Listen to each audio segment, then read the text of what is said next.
हर रोज एक नई कहानी देखने के लिए चैनल को सब्सक्राइब करें और बेल आइकन को दबाना ना भूलें।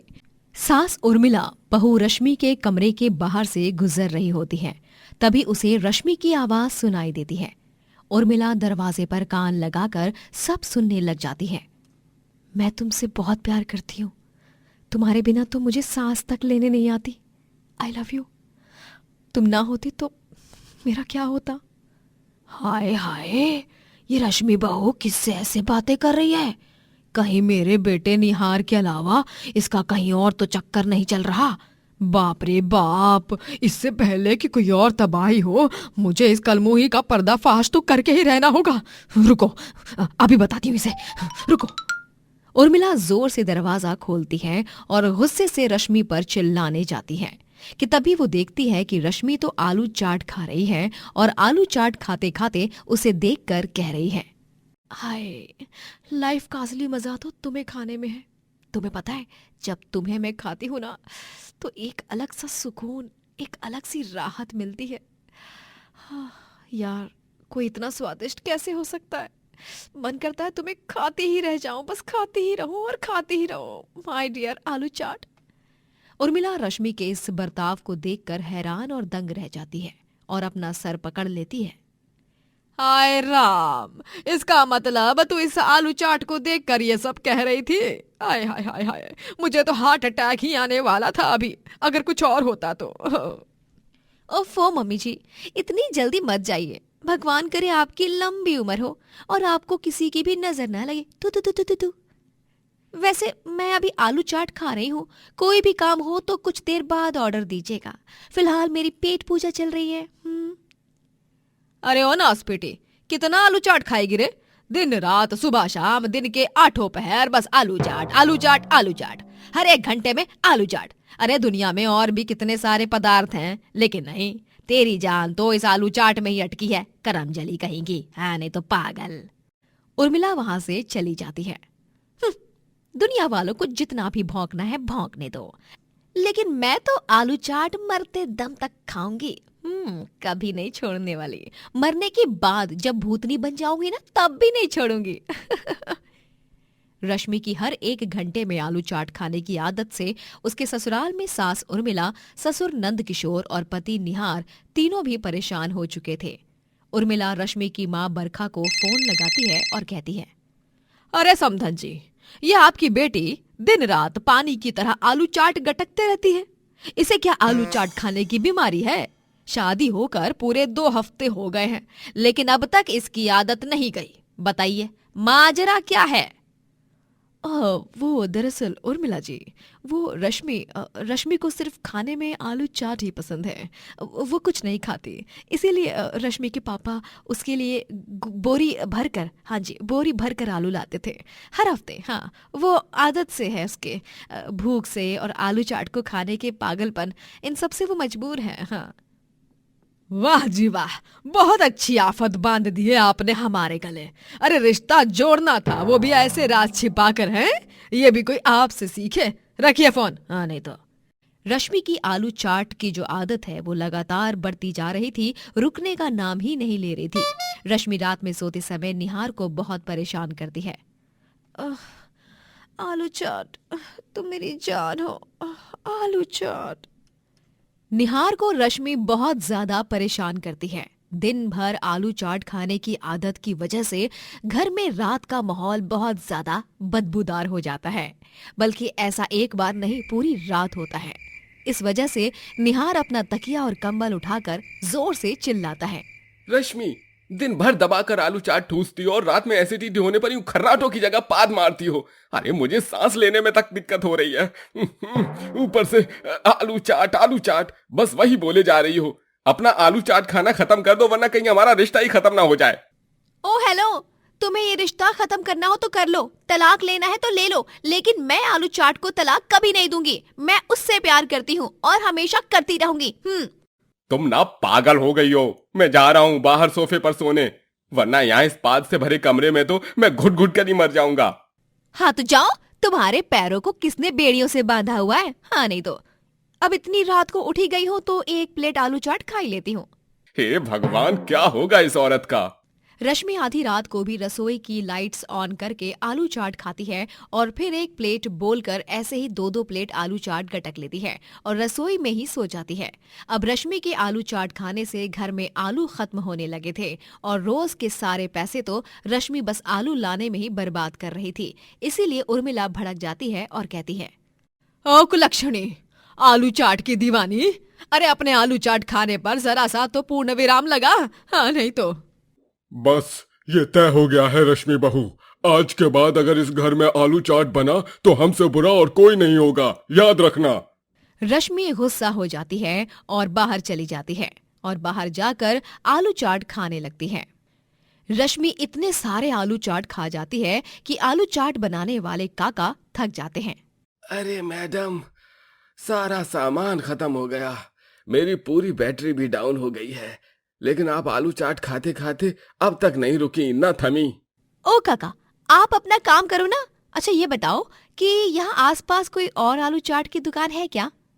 नहीं मैडम, मैं अकेले ही बेचता हूँ यहाँ पर, और अब मैं घर जा रहा हूँ, अब कल आऊंगा। आलू चाट बनाने वाले काका अपना सामान उठाकर भागने लगते हैं। अरे ओ पगलेट काका, मैं कोई भूतनी या डायन हूँ क्या? हाँ नहीं तो जो मुझसे दूर भाग रहे हो, बेवकूफ कहीं के। यार अभी आलू चाट कहाँ पर जाकर खाऊं मैं?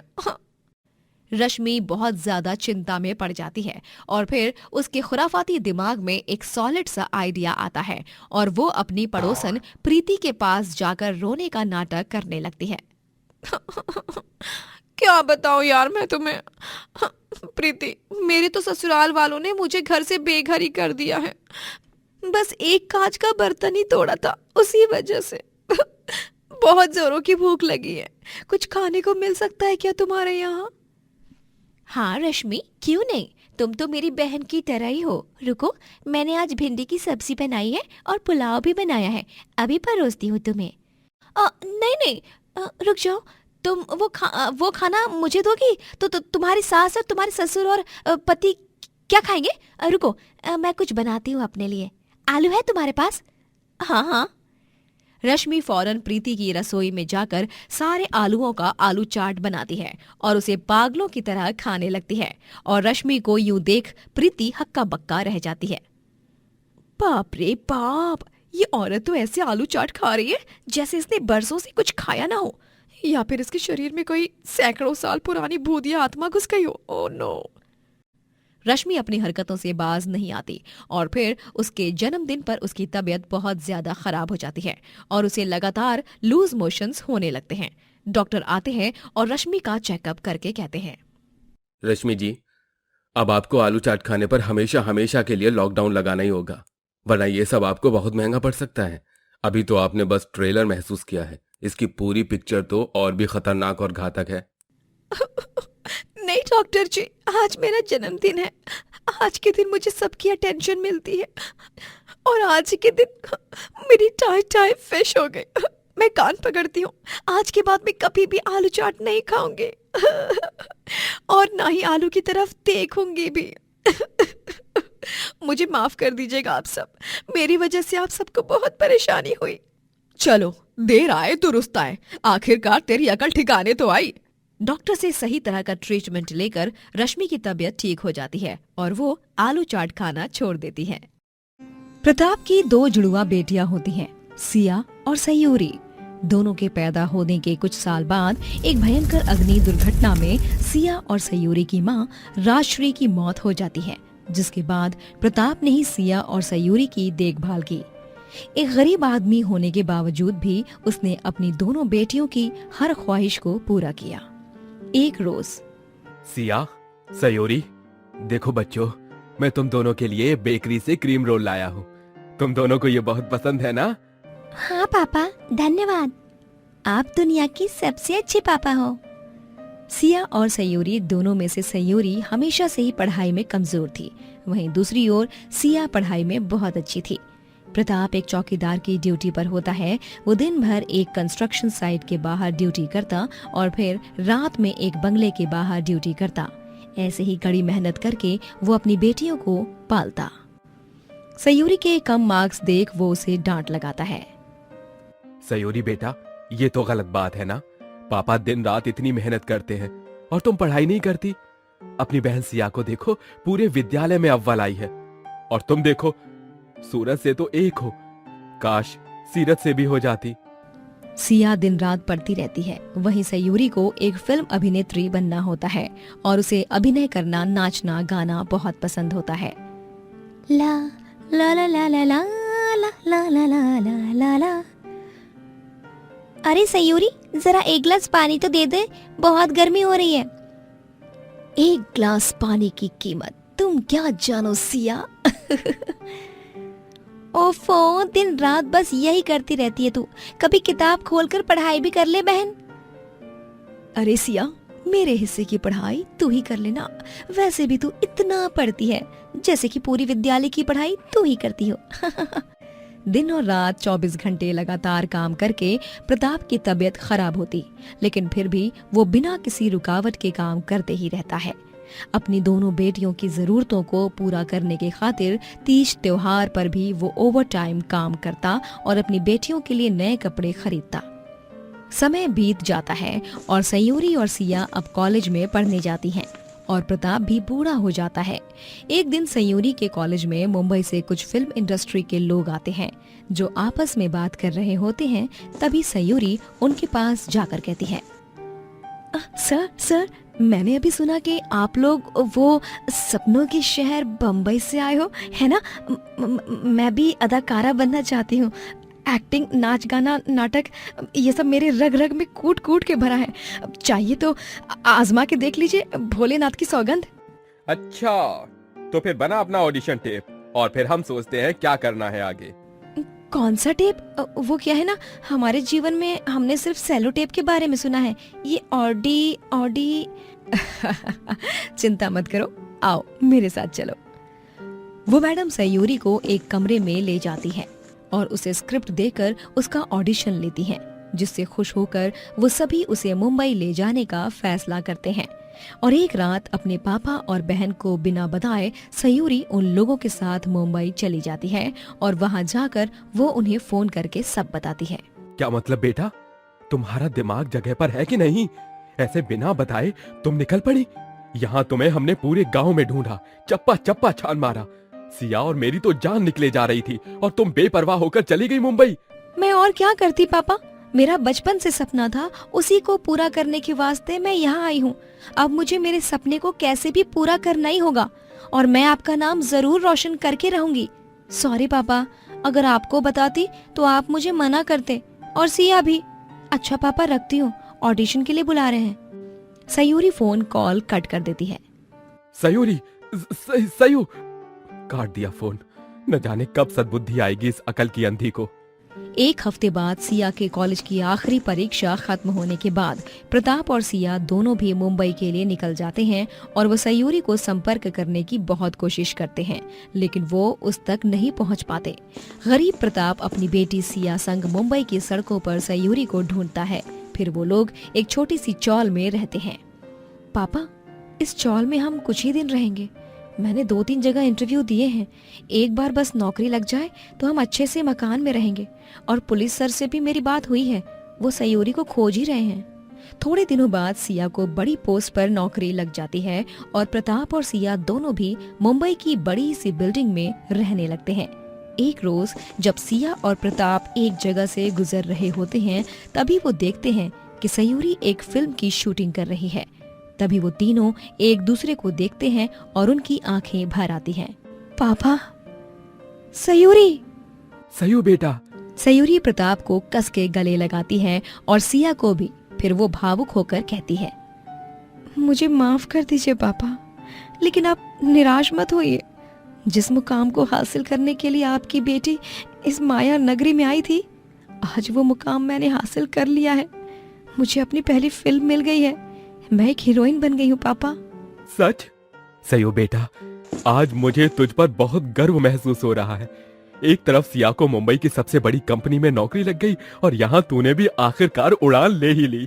अब तीनों का मिलन हो चुका था। तीनों एक साथ रहने लगे।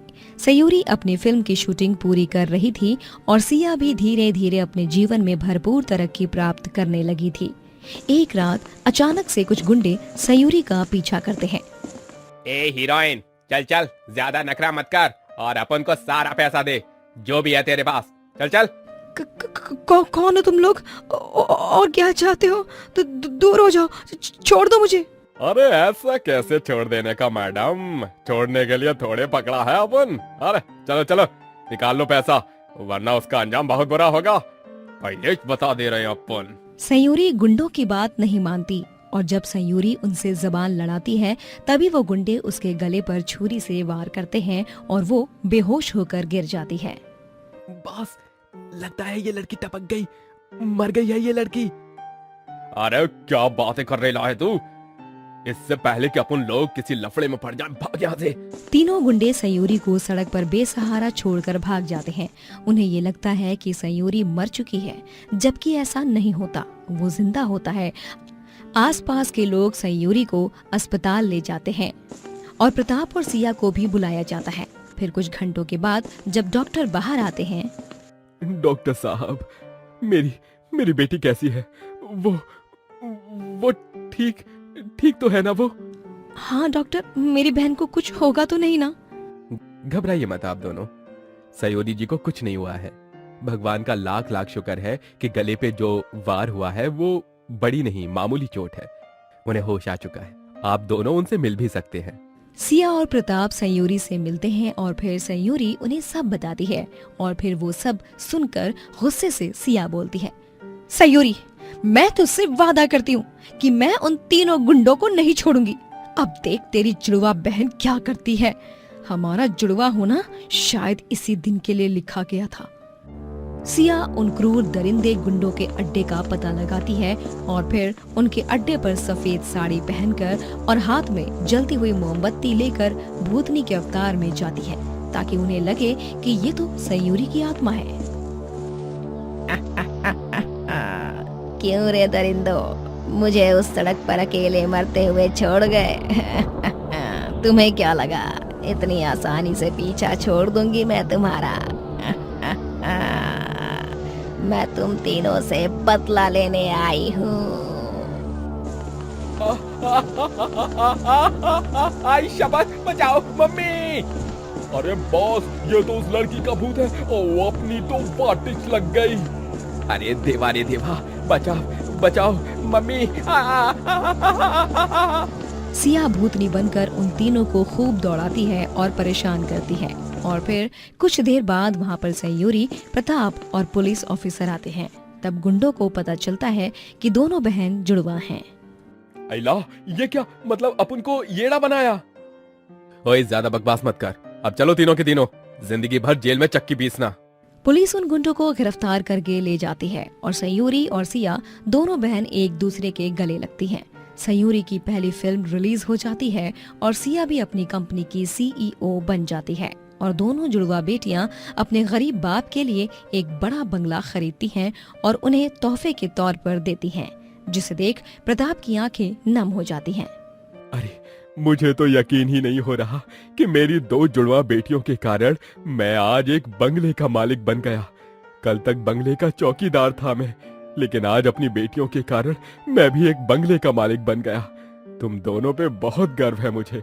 तीनों एक खुशहाल जीवन व्यतीत करने लगते हैं और सिया और सयूरी दोनों जुड़वा बहनें अपनी जिंदगी में खूब तरक्की प्राप्त करते हैं। दोस्तों, अगर आपको ये कहानी पसंद आई तो लाइक करें, शेयर करें और कमेंट करके बताएं कि कहानी में आपको सबसे अच्छा क्या लगा।